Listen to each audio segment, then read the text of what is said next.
Da lunedì 1 ottobre i centri storici delle città venete saranno interdetti ai veicoli Euro 3, da lunedì al venerdì dalle 8.30 alle 18.30.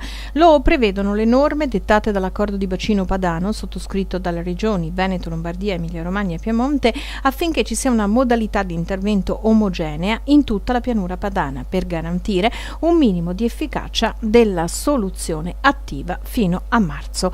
Un provvedimento che sta per entrare in vigore con la firma dell'ordinanza da parte dei sindaci, ma non senza malumori.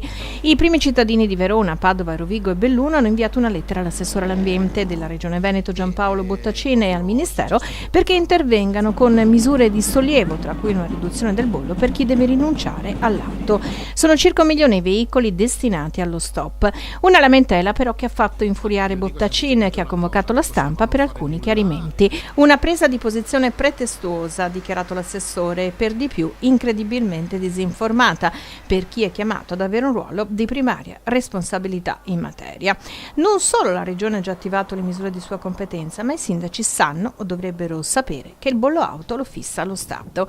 L'assessore ha anche ricordato poi che pende sull'Italia una procedura di infrazione per i valori 2006-2007 di smog che vede nel bacino padano l'area di maggior criticità, ma ha anche aggiunto che per quanto concerne il Veneto il valore medio dei livelli degli inquinanti a partire dai PM10 negli ultimi 10 anni è calato del 40%.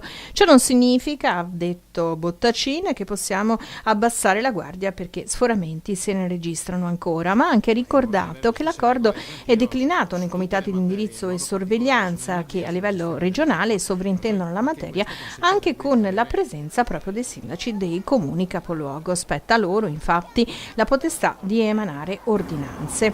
L'accordo, che va a regime quest'anno, ha spiegato Bottacine, prevede una serie di impegni per i soggetti sottoscrittori e noi abbiamo investito e investiamo ancora in treni di nuova generazione, autobus a basso impatto ambientale, bike sharing, rottamazione di vecchi autoveicoli e vecchie stufe, campagna informativa e cartellonistica comunale.